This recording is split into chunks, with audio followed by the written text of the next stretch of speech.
We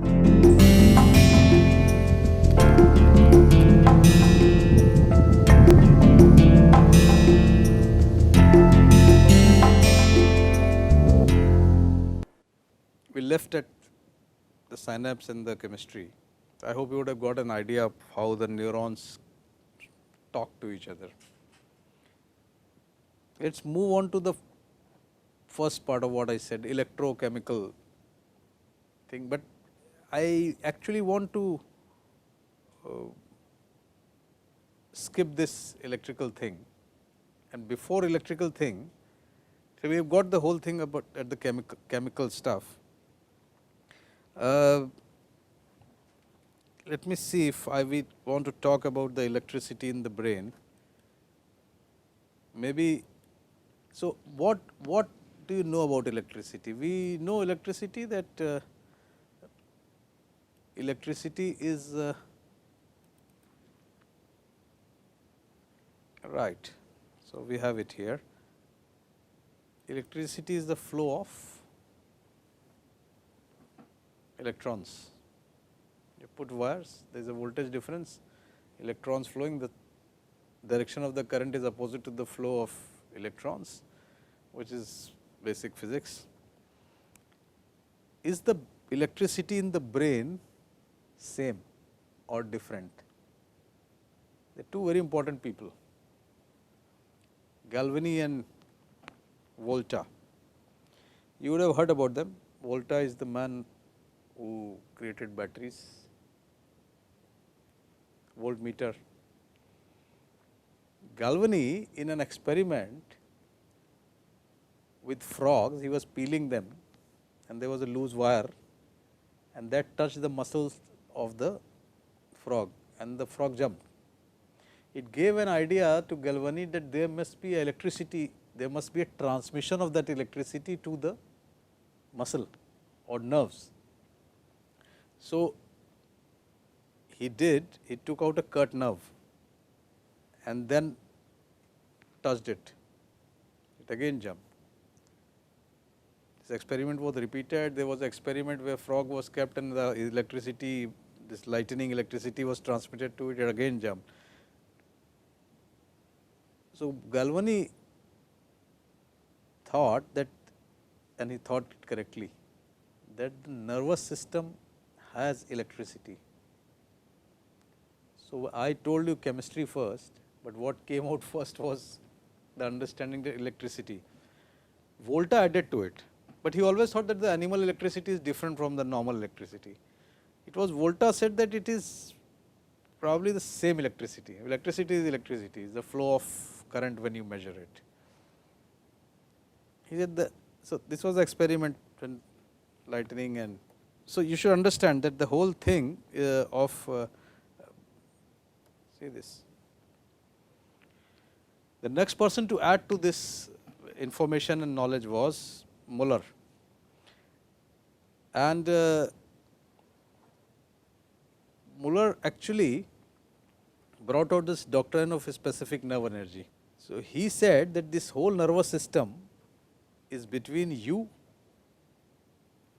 and the object, the external world and you. So, you do not know the world unless there is a nervous system. And that what he said, what was specialized, that if you stimulate certain nerves, like if you stimulate visual, what you will always, whether you stimulate the visual nerve, you can experience this. If you put pressure into your eyes, what you will feel is two things. One, you will feel the pressure on this eyelid,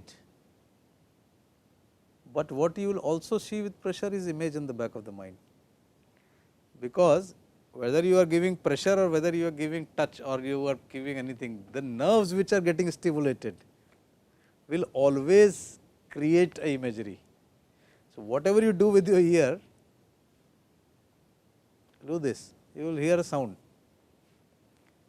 So, that is the doctrine of a specific. So, that also gave a fillip to the area of a specialization.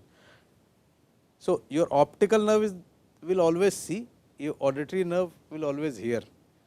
Now, some people say the brain is plastic, and you must have heard that okay, you can replace one neuron to the other, and if you put it there and then it will take up the function. that can happen, but that can only happen when there is a critical period of growth happening.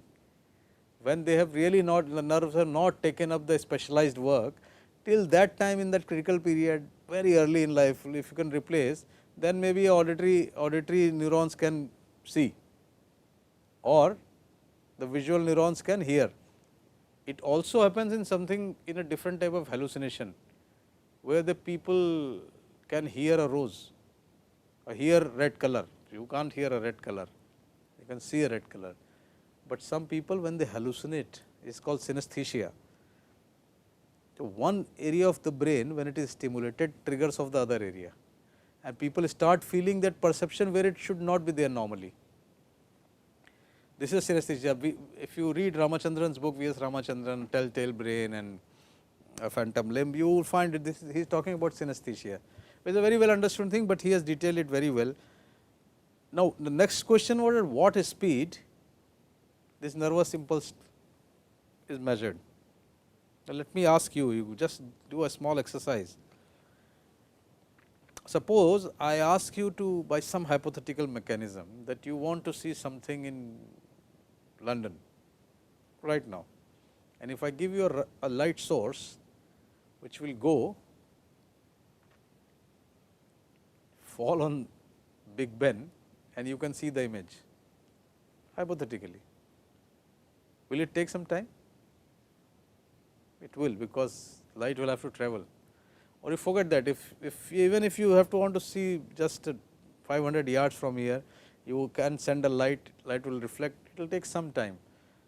But if I ask you to just think about Big Ben, your Big Ben is there, your grandmother is sitting in the village, and I ask you to, okay, I give you a mechanism by which you can shoot a light, it is all labeled, it will go to grandmother, fall from her face, and you can see your grandmother. It will take some time, 3 into 10 to the power 8, that is speed of light. But if I ask you to just, okay, you want to see your mother, grandmother, you close your eyes. That is the real mystery we still haven't answered. You can close your eyes, your memory and maps of your mother or grandmother will immediately flash. Maybe of the people you don't know, maybe, but all that has to be in your mind. These are the maps and memories which create image faster than light speed, or even your thought.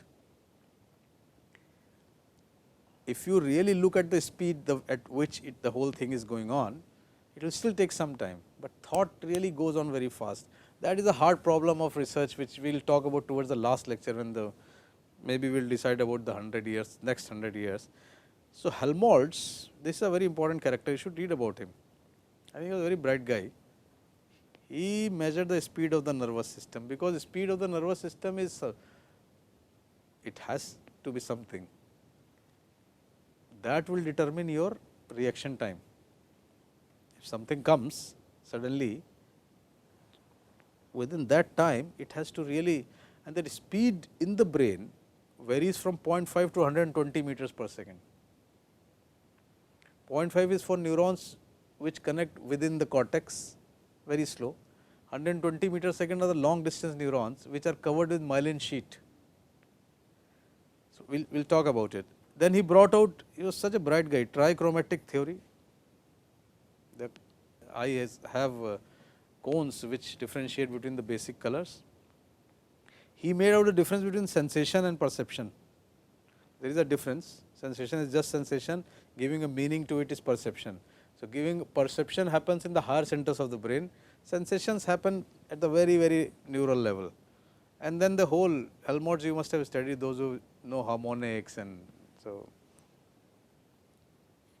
this is the guy, he must have been a really bright guy to do so many things. So, this is again a neuron, now in its full glory, because you know by now you know a lot of things. So, you know that this fine thing here is projected here called synapse with a synaptic cleft. These are dendrites, there are a lot of intracellular structures, we are not bothered about that right now. Here what you form are neurotransmitter which go through what you call microtubules. Some of you who have heard of Roger Penrose, the mathematician from, I think is in Oxford. So, Penrose has, with a guy called Stuart Hameroff, has talked lot about the basis of consciousness based on microtubules and all. So, this transmitter is like microtubules, neurotransmitter, they just ride over it, like a scaffolding, they keep moving, like small earthworm you have seen, and they come to here, here they go to this end of this axon terminal, current comes here. What is this blue thing?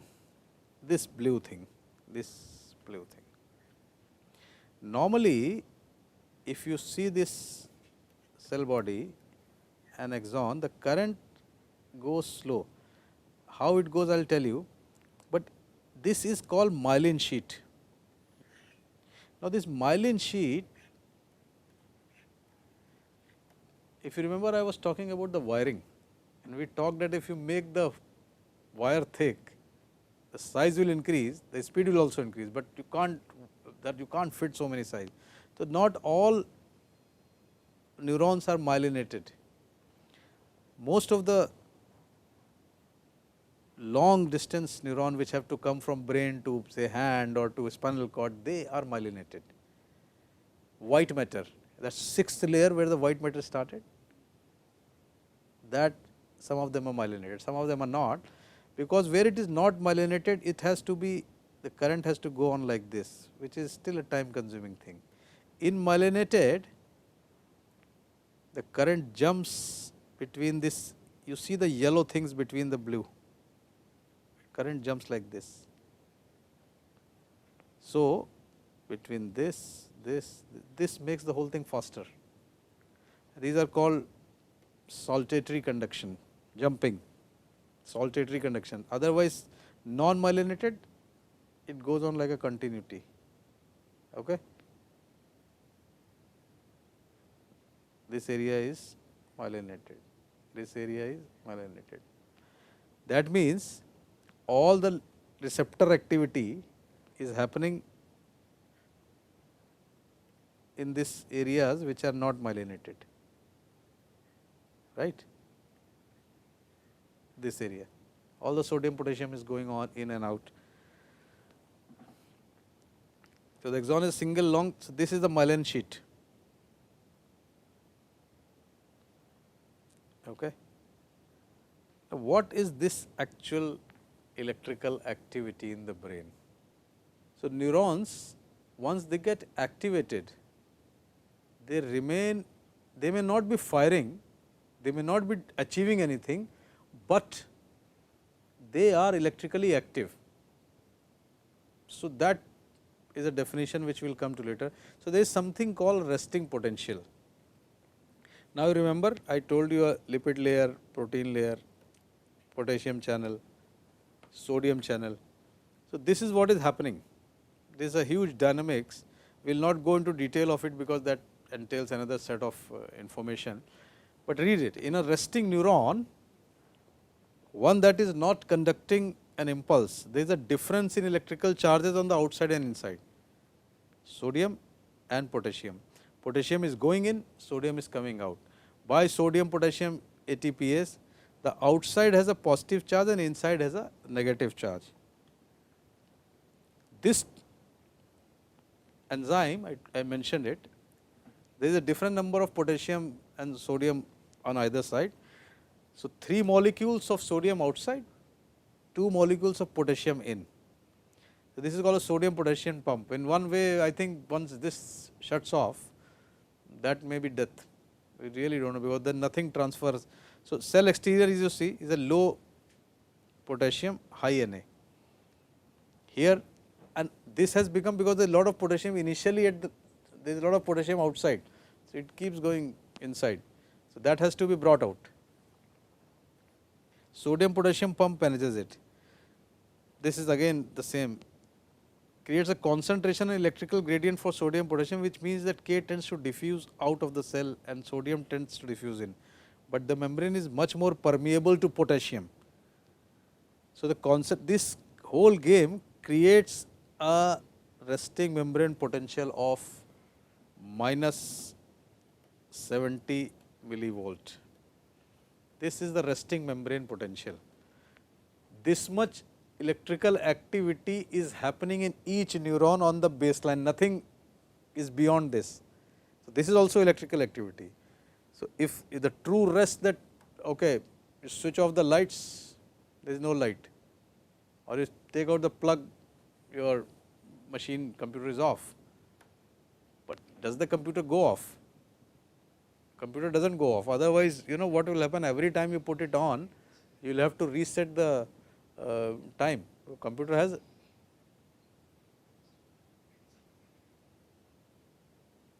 has a inner clock which keeps it on. Minus 70 millivolt is the basic resting potential. Such a membrane is called polarized.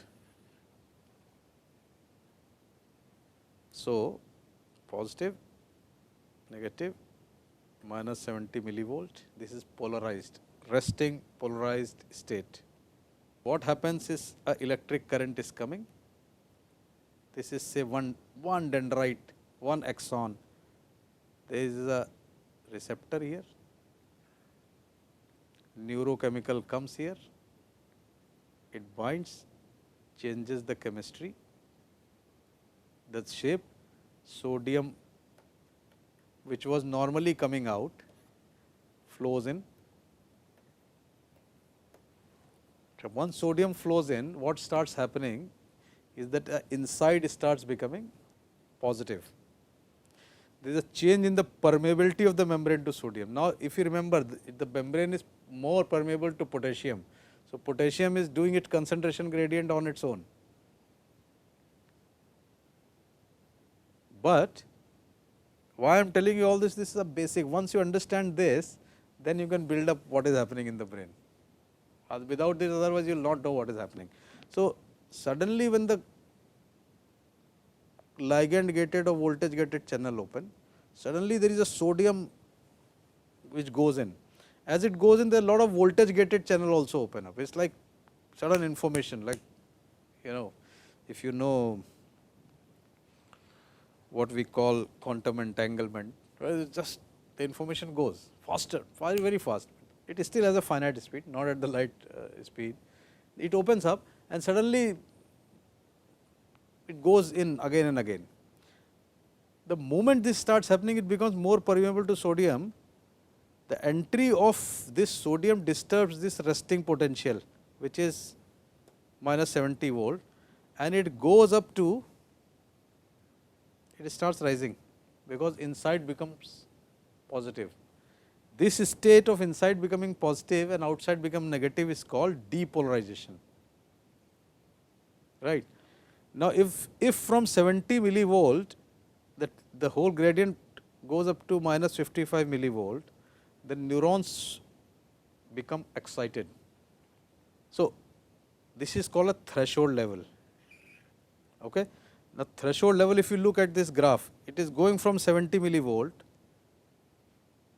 Okay. There is a hyperpolarization, maybe there is more sodium outside, and this at almost like, if you come, it comes here, it has to fire, from here it has to fire, threshold. The threshold of excitation is around minus 55 millivolt. From there what it fires is called an action potential. So, action potential cannot happen partially, either it will happen or the whole thing will go and finish it. This threshold of excitation, if this depolarization crosses it here, it comes here, it goes beyond this, which may be around minus 55, then it will fire. If it goes and dies below that, now how does it die and how does it excite? If there are enough excitement, enough glutamate, enough number of, I remember 1000 to 10,000 neurons, if most of them are sending a firing excitatory signal, it will fire. If there are more inhibitory, it will not fire. So, if the depolarization is not great enough to reach threshold, then an action potential are not produced. But if it crosses, then it will fire. So, it will send this wave of action potential through the axon. Now, what happens as a part of it is gets depolarized, it very soon gets repolarized also. So, one patch it is here, suddenly this becomes depolarized, right. This is a patch, it will again go on to, it will become positive again, negative again, but this wave of depolarization would have passed to the next adjoining area.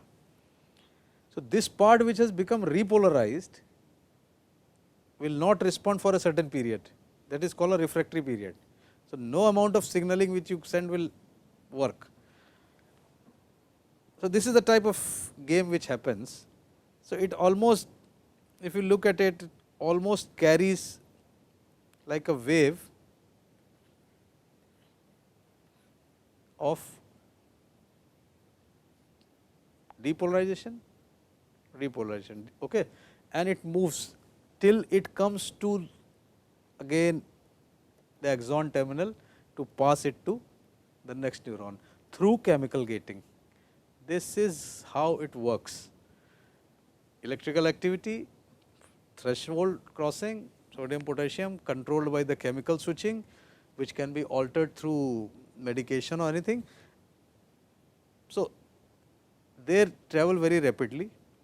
The presence of myelin I have already told you, it increases the velocity at which impulses are conducted along the axon of the neuron. In unmyelinated, the entire membrane is exposed and impulses conduction is slower. Speed, as I said, there is a cable property to it, it jumps, otherwise it has to go continuously like this. Again, just to mention it, it starts at the axon hillock, this is a cell body here, all these dendrites which are coming here, here, here, here, okay. They transmit it and the depolarization starts here. The membrane is quickly repolarized to allow what? To allow the next, see this. Now comes the interesting part. If there are so many inhibitory, excitatory, all sort of stuff going on, wow, how does neuron actually get to it? There is something called post synaptic potential. There is something called EPSP and there is something called IPSP. On the surface it may appear as a linear process, but I think there is a lot of non-linearity which goes in, because the number of things which are coming, some are excitatory, some are inhibitory, some are this, and trigger zone is this where action potential to happen. All these excitatory post synaptic potentials, this is inhibitory post synaptic potential, they summit and they summit here. If you see this, lot of them are coming. So, these are very, very small currents, very small currents. These currents in individually, if you send to one neuron and some EPSP by one neuron, it will not happen. So, because if there is excitement, there is inhibition also, this may actually cancel each other. What happens that multiple neurons fire, you remember 10,000 to 10,000 synapses. Suppose these many are giving positive and these many are giving negative, there is a summation. Now, summation can be of two types. Summation is either it is spatial summation or temporal. Spatial means within a given space there are certain number of neurons which are positive, there are certain number which are negative. So, they will counteract depending on the neurotransmitter which is going.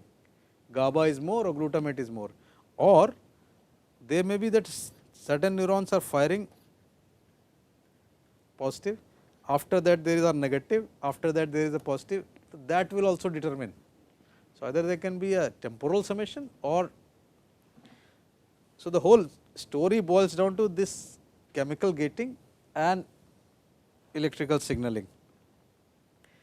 Now, before we come to this, I would also like to tell you how, maybe if we talk of EEG, then probably I can tell you. Let me see if I have EEG in this. Okay. What happens is that when, see, if this is a axon, let me see this. When it is depolarized, negative outside and positive inside, it will cause what you call a sink. And the positive, if there is a positive outside external, this will call a source. That is, I think, the conventional definition.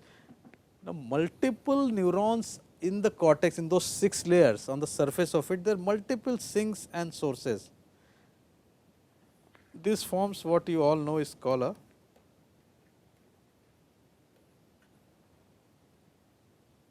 dipole. Now, over the surface of the brain, these are dipoles which are existing and which are dynamic dipole. It keeps moving with the sinks and sources. This is what gives you, when you put plain simple electrodes on the head, silver, it picks up these currents. No, it does not directly pick up. So, you can, when I talk about measurement, I will tell you how to investigate in the next lecture. You just pick up these currents and it is a dynamic moving current from the surface of the head, and this current is coming from brain. Brain has 3 coverings, it has lot of blood vessels, then it has huge thick skull, it has hair over it. So, maybe the amplitude decreases. This is the basis of EEG. Also, there is a lot of, when the current is flowing. So, remember, brain current is not electron current, it is a ionic current.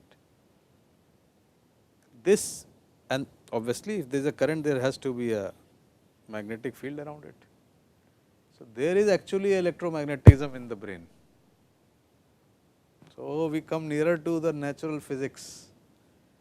There is electromagnetism is one of the forces of life. Now, whether our brain is affected by gravity, it is oriented to gravity through the magnetic field, we do not know, but obviously there must be some electromagnetic activity. We will talk about this in the next lecture, and we will talk about how to really peep into it. Thank you.